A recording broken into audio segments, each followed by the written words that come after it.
진 사람이 순례가 되는, 순례가 그 머리 뒤에 붙어 있는 또 다른 아이들, 허리를 잡고 늘어선 아이들을 잡는 놀이입니다. 머리를 잡는 게 아니고 꼬리를 잡는 겁니다. 그래서 꼬리는 안 잡히려고 열심히 뛰다 보면 그 머리 쪽에 있는 아이들 허리를 잡았던 손이 풀어지기도 합니다. 이렇게 풀어진 아이들이 이제 순례가 돼서 다시 자리를 바꾸고 하는 게임이 꼬리잡기 놀이라고 하는 게임입니다. 이 꼬리 잡는 이야기를 전쟁터로 옮겨 놓으면 후방 기습작전 그렇게 이름을 붙일 수 있을 겁니다.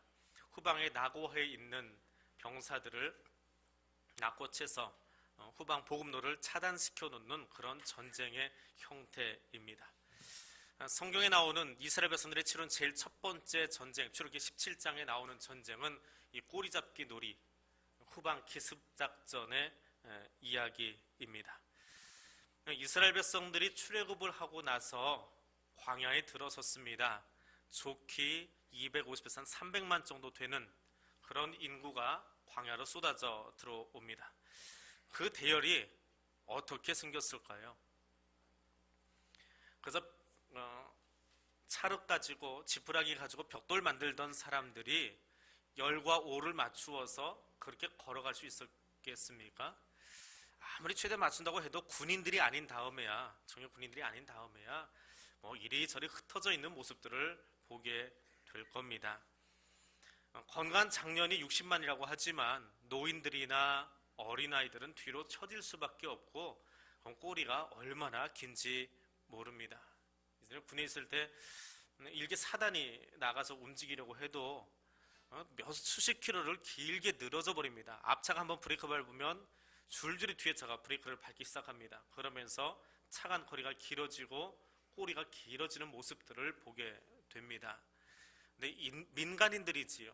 그들이 300만이 늘어섰으니까 참 많이 늘어섰을 겁니다. 지쳐서 혹은 낙심해서 가다가 힘들어서 물집이 생겨서 여러 가지 이유로 이렇게 늘어지는 사람들은 광야에서 말 타고 뛰어다니고 있는 그 약탈자들에게는 아주 좋은 먹잇감이지요.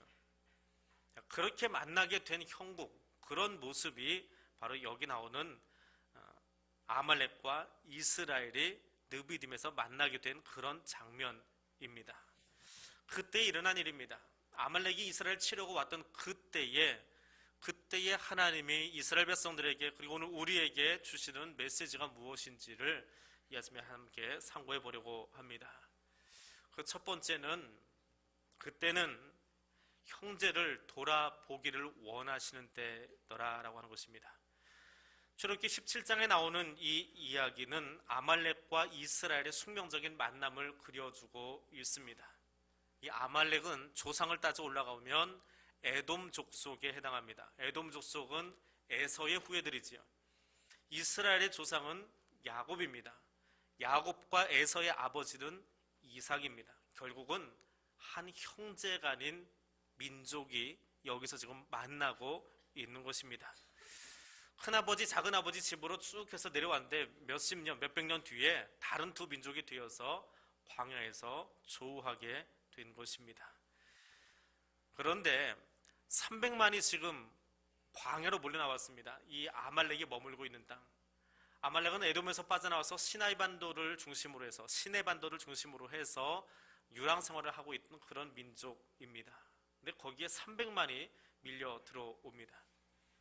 우리가 출애굽기라고 하는 이 이야기를 머릿속으로 상상을 하든지 아니면 영화를 보고 보기 때문에 그 300만의 이동이 얼마나 큰지를 사실은 짐작을 잘 하기가 힘이 듭니다. 쉽게 예를 들면 유럽 역당의 게르만족의 대이동이라고 하는 역사적인 사건이 있습니다. 노르웨이를 중심으로 있던 바이킹족들이 중국의 영향 때문에 밑으로 남하해버리는 민족적인 대이동이 있었습니다. 그래서 유럽 중심부에 있던 국가들이 그 게르만족을 어떻게 하면 저 미개한 사람들, 바이킹족들을 좀 바꿀 수 있을까 해서 만들어낸 방법이 소위 그림을 가지고 혹은 동상을 가지고 성경 공부를 시켜서 깨우쳐주는 방법입니다. 그 흔적이 남아있는 것이 이제 로만 캐톨릭에 남아있는 성상이라든지 아니면 데코레이션 같은 것이 남아있는데 그 민족이, 게르만 민족이 변화돼서 세계 최고의 민족을 하나, 나라를 만들지요. 그게 독일 민족입니다. 그만큼 민족이 이동한다라고 하는 것은 그 고대 역사 속에서는 굉장히 큰 사건입니다. 전 지역이 유럽주, 아시아주가 떠들썩할 만한 사건이지요. 근데 강대국 애굽에 있던 사람들이 죽지 않고 살아서 바다를 건너가지고 300만이 시내반도로 밀려 들어옵니다.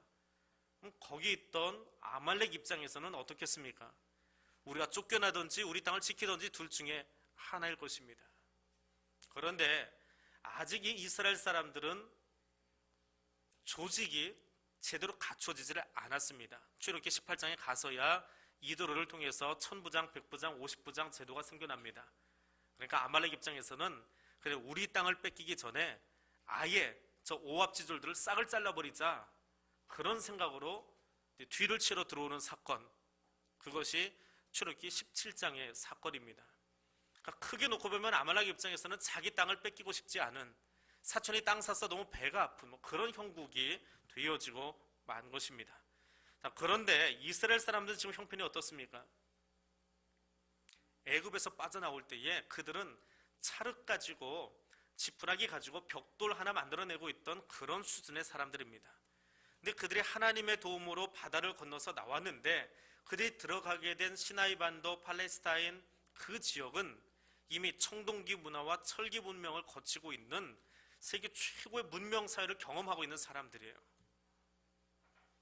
쉽게 예를 들어보면 어린 동생이 찰흙을 가지고 마루에서 신문지 깔아놓고 놀고 있어요. 여기는 내 땅이야. 그거 놀고 있어요. 근데 형아가 보니까 자기가 마루에서 놀고 싶은데 동생이 거기서 찰흙 가지고 놀고 있는 거예요. 그 동생한테 나가라는데 어떻게 하는 거예요? 부엌에 가가지고 칼을 들고 와가지고는 너 안 나갈래? 그러고 동생한테 위협하고 있는 장면, 이게 17장의 모습이라는 거예요. 하나님이 이 형아에게 바라는 모습이 뭘까요? 찰흙 가지고 놀 줄 아는 그 어린 동생을 바라보고 있는 형아에게 아빠가 바라는 마음은 뭘까요? 형아가 가서 야 찰흙을 이렇게 만드는 거야 하고 서로 도와주면서 동생을 끌어올려 주기를 바라는 것, 그것이 형아에게 대한 아빠의 마음이에요. 아말렉을 바라보는 하나님 아버지의 마음은 무엇입니까? 야 너희 동생 네 지파가, 동생 네 민족이 애굽에서 노예 생활을 하다 나와가지고 지금 거친 세상으로 들어가고 있어. 근데 그들이 지금 가진 게 없어서 꼬리도 늘어지고 참 힘들게 광야를 지나가고 있는데 너희가 가진 것 가지고 좀 도와줬으면 좋겠다. 그것이 아버지의 마음이라고요. 하늘 아버지의 마음이라고요. 그런데 그들은 그렇게 하지 않았습니다. 잠언 기자는 친구는 사랑이 끊어지지 아니하고 형제는 위급한 때를 위하여 났다라고 말합니다. 형제는 위급한 때에 서로 도와주라고 있는 존재들이라는 거예요. 그것이 아말렉을 향한 마음인데 아말렉은 그렇게 하지 않았습니다. 그렇게 행동하지 않았습니다. 그래서 하나님이 이 이스라엘 민족들이 가나안에 들어가기 위해서 모압 광야에 서 있을 때에 신명기의 말씀을 통해서 이야기합니다. 너희 똑바로 기억해라. 애굽에서 나왔을 때에 아말렉이 너희들에게 행한 일을 기억해라. 그들은 너희가 피곤하고 지쳤을 때에 뒤에 와서 너희를 치던 사람들이다. 그것은 나 여호와를 두려워하지 아니한 행동이다. 형제가 형제를 돌보지 않는 행동은 단지 형제 우애가 상한 게 아니라 창조주이신 하나님을 두려워하지 않은 일이다라고 하나님이 해석하고 정의를 내리고 있습니다. 출애굽기 17장만 읽을 때에는 단지 아말렉과 이스라엘의 싸움인 줄 알았는데 모세오경을 읽고 나니까 이거는 하나님을 거역하는 일이에요. 성경을 통전적으로 읽고 나니까 하나님을 거역하는 일은 지옥에 떨어지는 일이라고요. 형제를 돌아보지 않는 것, 내 형제의 아픔을 긍휼히 여겨주지 않는 것, 나와 동역자 된 사람들의 그 힘들고 어려운 시간들에 같이 찾아가서 그들을 도와주고 세워주지 않는 것, 그것은 하나님의 마음을 모르는 것일 뿐만 아니라 하나님을 두려워하지 않는 사람들의 모습이더라. 그리고 하나님이 결국은 17장 마지막에 어떻게 명령하십니까? 내가 지구상에서 형제를 알아주지 아니하는 이 아말렉의 이름을 다시는 기억하지 않을 것이다 라고 이야기합니다. 내 형제를 살펴야 되는 이유, 나의 동역자 된 사람들을 살펴주고 격려해주고 세워줘야 되는 이유는 내가 사랑이 있어서라기보다 더 우선해서 내가 하나님을 두려워하기 때문에, 하나님을 경외하기 때문에 그 예배자의 마음으로 내 형제를 살피고 돌아보는 것이더라 라고 하는 것입니다. 하나님이 원하시는 것, 내 것의 소중함만을 지키는 것이 아니라, 그래서 내 것을 지키기 위해서 타인의 평화는 무시하고 사는 것이 아니라 그들의 평화도 지켜주고 그들을 일으켜 줄 수 있는 마음이 우리에게 있기를 원하시더라라고 하는 것입니다.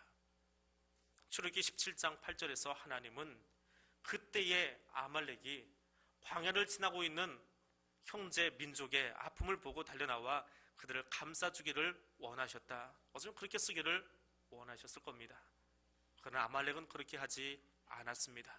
그때의 아말렉이 이스라엘과 르비딤에서 더불어 싸우니라. 얼마나 아버지의 마음을 아프게 하는 장면입니까? 그때에 형제가 어려움을 당할 때에, 나의 동역자들이 곤란한 지경에 처했을 때에, 혹은 내 사촌이 땅을 샀을 때에 그것을 함께 기뻐해주고 어려움에 함께 눈물을 흘려줄 수 있는 하늘 아버지의 마음을 가진 저와 여러분 되어줄 수 있기를 원합니다. 그때에 해야 될 또 하나의 일은 하나님의 일하심을 바라보는 것입니다. 이스라엘이 광야에 나왔습니다. 이제 겨우 목을 축이는 사건이 일어납니다. 출애굽기 17장 1절에서 7절까지 말씀 속에서는 물 때문에 지도자를 원망하던 이스라엘의 모습이 있습니다. 그리고 이제 겨우 물 한 잔 얻어 마셨습니다. 아직 전쟁의 전자도 모르는, 전쟁의 ABC도 모르는 사람들이 거기 서 있습니다. 하나님께서 아말렉을 향해서는 형제를 돌아보는 일을 원하셨다면 이스라엘을 향해서는 하나님이 하시는 일이 무엇인지를 보기를 원하셨습니다. 이 17장 8절에서 16절은 단지 전쟁을 이겼다 졌다라고 하는 그런 단순한 사건이 결코 아닙니다.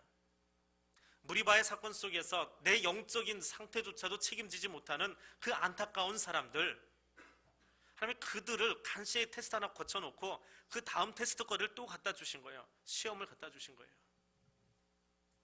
학교 다니시면서 시험 보셨지요? 시험 왜 보십니까? 좋은 성적표 들고 집에 가서 엄마한테 자랑하시려고요? 그렇게 공부하는 건 재미없습니다. 아니면 성적 잘 받아서 장학금 받으시려고요? 조금 의미는 있는지 모르겠습니다. 그런데 그 시험을 통해서 내가 아는 것이 무엇인지, 내가 모르는 것이 무엇인지, 내가 나의 삶을 위해서 어떤 부분을 더 보충해야 되는지를 알아가고 미래를 준비하는 사건이에요. 그게 테스트를 받는 거예요. 단지 장학금 위해서, 엄마에게 칭찬 듣기 위해서 만약에 시험을 보고 있었다면 그것은 참 불쌍한 일입니다. 물론 현재도 중요하지요. 그런데 더 크게는 제 미래를 준비할 수 있는 시간들이 필요하더라라고 하는 거예요. 하나님이 아말렉이라고 하는 시험거리를 주신 것은 그들에게 더 큰 미래를 보여주기 위한 장치였기 때문에 그렇습니다. 그런데 전쟁이 벌어지니까 이상한 일이 일어납니다. 모세가 산 위로 올라가 버립니다. 그리고 전쟁의 리더는 모세 신발끈을 메고 있던 그 시종 여호수아에게 맡겨집니다. 전쟁을 치러본 적도 없는 여호수아, 백성의 입장에서는 그 사람과 전쟁을 좀 치르러 나간다는 것이 황당하기 이를 데 없을 겁니다. 더군다나 모세는 산 위로 몸을 피해버립니다. 여러분이라면 어떤 생각을 가지고 계시겠습니까? 모세만 올라간 줄 알았더니 좀 이따 보니까 그 가족들 다 올라가 버렸습니다. 형님도 매형도 다 올라가 버렸습니다.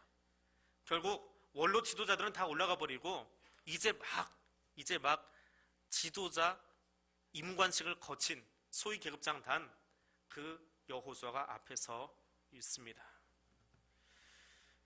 하나님은 이 싸움을 통해서 무엇을 원하고 계셨을까요?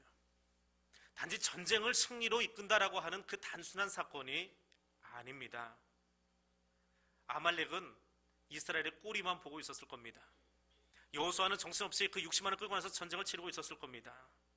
그리고 전쟁이 끝난 다음에 이스라엘은 산 위에서 내려오고 있는 모세와 아론과 훌을 바라보면서 그래도 승리로 끝났으니까 뭐 망한 것은 아니니까 그래요, 당신들이 무슨 전술을 내놨는지 모르겠지만 잘 끝났습니다.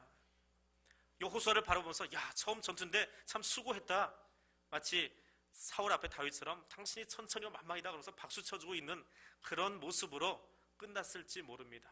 그런데 하나님은 여호수아를 바라보면서 뭐라고 말씀하고 계셨을까요? 40년 뒤에 내가 너를 이스라엘의 대통령 삼으려고 하는데 야, 첫 단추 잘 끼웠다. 하나님에게는 지금 당장의 아말렉과의 전투만이 문제가 아니라 이 다음 차세대 리더로 세우고 있는 이 여호수아가 그 첫 번째 전장에서 자기 역할을 잘 감당하고 있는, 그래서 단추를 하나씩 둘씩 끼워가고 있는 모습들, 그리고 더 크게는 가나안 땅에 세워질 하나님 나라를 위해서 그 백성들이 해야 될 일들, 그리고 성경을 통전적으로 바라볼 때는 새하늘과 새 땅에서 하나님이 하시고자 하는 일들 속에 그 백성들이 어떤 모습으로 서야 될지를 보여주고 계시는, 그것이 17장의 이야기더라라고 하는 것입니다. 요셉을 아십니까? 야곱의 귀염둥이 아들 말입니다. 이 요셉이 13년 동안 배신과 학대와 종살이와 억울한 일을 투옥을 당했습니다. 얼마나 억울했을까요? 형들이 요셉을 구덩이에 밀쳐 떨어뜨렸을 때의 요셉의 마음이 어땠을까요? 구덩이에 빠져서 아야! 그걸로 끝났을까요? 구덩이가 길쭉한 구덩이가 아닙니다. 그런 길쭉한 구덩이는 영화 속에 인디아나 존스에 나오는 것처럼 등은 벽에다 대고 앞으로 발로 디디고 올라가면 돼요. 아니 양팔로 디디고 그냥 힘써서 올라가주면 됩니다.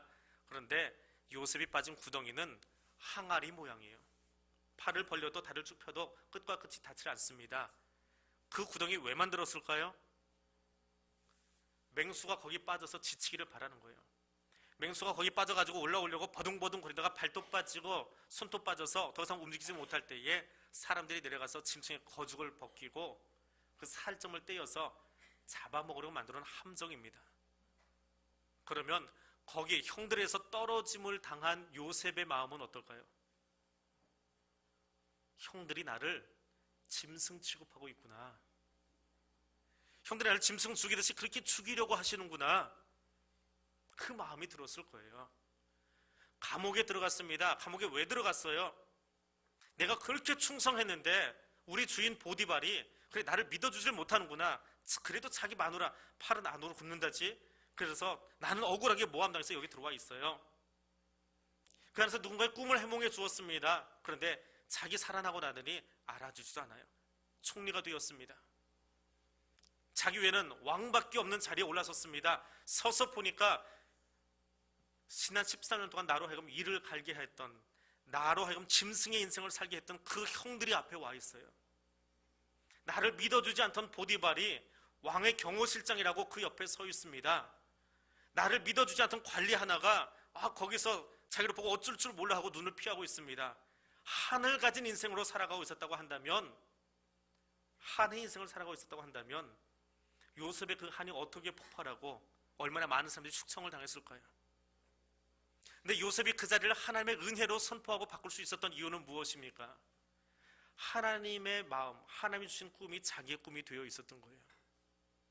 그 마음으로 그 형들을, 보디발을, 그 관원장을 용서하고 품을 수 있었던 겁니다. 요셉은 그 구덩이 안에서도 기억했을 겁니다. 하나님이 주신 꿈이었다면 내가 그 꿈을 가지고 앞으로 나아갈 것이다. 하나님이 여기서 죽게 하실 것이 아니라 언젠가 어떤 방법으로 하나님이 저 형들이, 저 아버지가 내 앞에 절하게 하실 거야. 그를 위해서는 이 시간이 어떻게 지날지 나는 몰라요. 그것을 바라보고 사는 거예요. 한의 인생을 살아가는 것이 아니라, 서러움의 인생을 사는 것이 아니라, 서운해서 섭섭해서 살아가는 것이 아니라 하나님이 하실 더 큰 일들을 바라보고 살 줄 아는 사람, 하나님 이스라엘 백성들에게 그것을 원하고 계시는 거예요. 오늘 아말렉을 만나서 아말렉 하나 때문에 아이고 힘들어 이거 어찌할까 그 고민이 아니라 그것을 뛰어넘어서 하나님의 나라를 만들기 원하시는 그분이 주신 비전을 바라보는 겁니다. 오늘 여러분의 믿음의 골짜기 가운데서, 고통의 현장 가운데서 그 하나님의 손 바라볼 수 있기를 원합니다. 하나님이 주신 꿈을 가지고, 비전을 가지고 살아가실 수 있기를 원합니다. 또 하나 중요한 것이 있습니다. 비전만 가지고는 이 세상을 살 수 없다는 거예요. 우리 청년의 때는 비전들이 참 많이 있습니다. 꿈이 많이 있습니다. 하나님 주신 꿈 가지고 살아갑니다. 그런데 더 중요한 일이 하나 있습니다. 그때는 순종할 때입니다. 아말렉에게는 형제 돌아보기를 원하셨고 이스라엘에게는 비전을 갖기를 원하셨습니다. 그럼 그 일을 지금 현재는 어떻게 해야 돼요? 순종하고 있어야 돼요. 하나님의 소망이 있고 하나님의 바람이 있고 그것이 우리에게는 비전이라는 이름으로 나타납니다. 그렇다면 그 비전을 가지고는 어떻게 살아야 됩니까? 전쟁이 시작됐는데 모세 아저씨가 산 위로 뛰어 올라갑니다. 광주에 가면 광주 상무대라고 하는 육군 보병 학교가 있습니다. 소위 임관을 마친 그 육군 장교들이 거기 가서 훈련을 받습니다. 그 중에 보병 파트가 있는데 그 보병학교 제일 앞에 가면 큰 탑이 하나 세워져 있어요. 보병 육군 소위들에게 보여주는 매일 읽으라고 하는 탑인데 그 탑에 이런 글귀가 써 있습니다. 나를 따르라 하는 말이 있습니다. 육군 소위는 뒤에 서가지고 당신은 오른쪽으로 당신은 왼쪽으로 명령하는 사람이 아니고 자기가 앞장서 나가서 따라오라고 하는 것이 육군 소위들의 역할입니다. 모세 아저씨가 나를 따르라 하지 않고 자기는 산 위로 올라가 버렸어요. 얼마나 황당합니까? 좀 있다가 모세의 형님도 올라가 버립니다. 좀 있다가 모세의 매형도 올라가 버립니다. 그래서 밑에다 남겨놨는데 누구를 남겨놨습니까? 여호수아가 남았습니다. 여호수아는 시종이었던 사람이에요. 그리고 그 여호수아에 누구를 맡겼습니까? 60만 장정들을 맡기고 전쟁을 치르라고 합니다. 갓 소위 임관한 육군 장교가 부대에 배치받으면 소대급 부대를 통솔하게 됩니다. 소대급 부대는 한 50명, 60명 되나요? 그런 계급장을 달고 있는, 다이아몬드 하나 달고 있는, 군대 말로 바풀떼기 하나 달고 있는 그 장교예요. 그 사람에게 60만이에요. 60만이면 대한민국 군대입니다. 대한민국 군대 지휘는 누가 합니까? 별 4개짜리가 하는 거예요. 합참의장이 하든지 대통령이 직접 작전 통수권을 가지고 지휘하는 겁니다. 그걸 소위한테 맡기지 않는다고요. 근데 지금 합참의장은 위로 올라가 버렸고요. 소위한테 그 군대 60만을 다 맡겨놓고 가서 싸우라고 합니다. 백성들이 얼마나 웃기겠습니까? 말이 됩니까? 아니 또 싸우려고 한다고 해보십시다. 거기 장정에 그 군대의 구성원이 어떻습니까? 20살부터 시작해서 60살까지 회갑되신 분까지 있어요. 회갑 다 되신 분이 보니까 이제 막 갓 소위 달고 온 친구 하나가 모세 명령으로 거기 들어와 있습니다. 그리고 자기가 지휘관이래요. 야 까불지 마. 나도 살아봤는데 사람 통솔 그렇게 하는 게 아니야. 그렇게 하면 사람들이 너 마음이나 얻을 수 있을 것 같아. 온갖 잔소리 할 수 있는 자리가 그 자리더라라고 하는 것입니다. 모세를 향해서 불평하고 아론을 향해서 불평하고 훌을 향해서 불평하고 여호수아의 사람됨, 그 사람의 지도력, 그거 평가하기 시작하면 느비딤의 전투는 일어날 수도, 그 결과물을 얻을 수도 없습니다. 하나님이 원하시면 하는 거예요. 하나님이 명령하셨으면 따라가는 겁니다. 불평과 불만을 토로하는 자리에서는 느비딤의 전투가 일어날 수 없습니다. 여호와 니스의 경험을 할 수가 없습니다. 느비딤의 자리가 여호와 니스의 자리가 되려면 순종하는 일이 우선 되어야 합니다. 전쟁은 여호와께 속한 것이니 너희는 가만히 있어서 여호와 하나님의 일하심을 보라? 아니에요. 일하심을 보기도 하지만 하나님의 명령 앞에 순종하고 따라가는 사람들을 통해서 느비딤의 역사가 일어났습니다. 순종하지 않고는 되지 않아요. 산 위에 올라가 보십시오. 아론과 훌과 모세가 있는데 앉아서 기도한 사람이 누구예요? 모세예요. 근데 거기 세 사람 중에 제일 어린 게 누구예요? 모세예요. 그럼 팔을 들고 있는 게 편하겠습니까? 그 든 팔을 받쳐주고 있는 게 편하겠습니까? 아니, 누가 더 어려워요? 받쳐주는 사람이 어려워요? 들고 거기다 기대고 있는 사람이 어려워요? 받쳐주는 사람이 어렵지요. 받쳐주는 사람이 어렵다고요. 그러면 거기 앉아서 더 팔 맡겨놓고 기도하는 거 누가 해야 되는 거예요? 거기 제일 나이 많은 형님께서 하셔야지요. 야, 너만 기도할 줄 아니? 나도 할 줄 알아. 네가 내 팔 받쳐 임마. 말할 수 있어요. 그거 다 가족끼리거든요. 지금 모세, 아론, 훌 다 가족이라고요. 내가 연장자야. 나도 기도할 줄 알아. 기도가 뭐 어려워? 내가 손 들고 기도할 테니까 너는 받치고 있어. 말할 수 있어요. 순종의 자리는 여호수아만, 순종의 자리는 백성들에게만 요청된 게 아니에요. 지도자였던 그 세 사람에게도 동일하게 순종을 요청하고 계셨어요. 모세는 기도하기 위해서 손을 들어야 됐고요. 동역하는 것 힘이 듭니다. 나는 그렇게 생각 안 하거든요. 그런데 그 모양을 하나님이 원하시면 내가 형님이고 내가 매형이지만 손 받쳐주고 있는 거예요. 그 순종이 산 위에서도 일어났습니다. 그리고 더 놀라운 순종이 있습니다. 그 백성들의 순종, 아론과 훌의 순종보다 더 큰 순종이 하나 있어요. 그것은 모세의 순종입니다. 모세가 이 땅에 태어나서 40년 동안 어떤 자리에 있었습니까? 애굽의 왕자로 있었습니다. 대애굽의 왕자로 있었다고요. 그 당시에 중근동 지역을 통치하고 있는 애굽의 왕자로 있었어요. 그 주변 지형이나 적들의 배치는 40년 동안 잘 배워서 알고 있는 사람입니다. 전략가이고 전술가로 자라났습니다. 왕좌의 교육을 받았거든요. 왕제의 교육을 받았거든요. 근데 그가 백성을 끌고 나갑니다. 350명의 군대가 아니고 오합지들을 끌고 나갔어요. 그럼 이 백성들을 끌고 나가서 이 길을 가는데 어떻게 가야 적들의 침입을 빨리 발견하고 내 백성들을 보호할 수 있을까요? 어느 길로 가면 좋을 것 같습니까? 군대 안 갔다 오신 여자분들에게는 힘든 질문일지 모르겠지만 쉽게 좀 생각해 보세요. 적이 달려오는 것을 넓은 개활지에서 보면 잘 보이겠지요. 모래 땅이니까 저기서 적들이 막 말 타고 뛰면 먼지바람이 일어나니까 야 오른쪽에서 치고 들어온다. 이 사람들 좀 오른쪽으로 돌리고 장정들 앞으로 나서고 그렇게 이야기하면 딱 좋지 않겠습니까? 그 정도는 어린아이도 할 수 있는 일입니다. 모세는 그 정도는 알고 있어요. 그런데 하나님이 그 350만의 인구를 어디로 끌고 가세요? 르비딤으로 끌고 가십니다. 르비딤은요, 제가 안 갔다 와서 사진만 봤는데요, 골짜기예요. 르비딤 골짜기라고 표현됩니다. 하나님, 제가 40년 동안 애굽 바로의 궁에서 살아봐서 아는데요, 거기 가면 죽습니다. 골짜기에 들어가면요, 양쪽 산 위에서 화살만 쏟아부어도 우리 죽습니다. 홍수나면요, 그 앞에 있는 나무들 다 쓸려 내려갔어요. 나무가 남아나질 않습니다. 물만 한번 퍼부어버려도요, 우리 죽습니다. 하나님, 길게 늘어지기 시작하면 꼬랑지는 어떻게 하라고요? 앞에서 어떻게 명령을 내립니까? 저 광야로 돌아가든지 왕의 대로 있지 않습니까? 애굽에서 시작해서 가나가에 들어가는 큰 대로 있어요. 거기로 가면 적들이 와도 쉽게 막을 수 있습니다. 얼마든지 하나님에게 이야기할 수 있습니다. 모세가 가지고 있는 왕제로서의 교육받은 것을 가지고 그 이성을 가지고 이야기하면 하나님이 틀렸어요. 그 길은 아니에요. 근데 누가 순종했어요? 왕제 교육을 받은 그 모세가 자기 머릿속에 있는 그 이성적이고 전술적인 생각들 다 내려놓습니다. 하나님이 가라시면 가겠습니다. 골짜기일지라도 가겠습니다. 하나님이 이 백성을 애굽에서 탈출시키실 때에는 가나안에 들이시기까지 일하시겠지요. 내가 순종하겠습니다. 그 모세의 순종을 백성들이 본 거예요.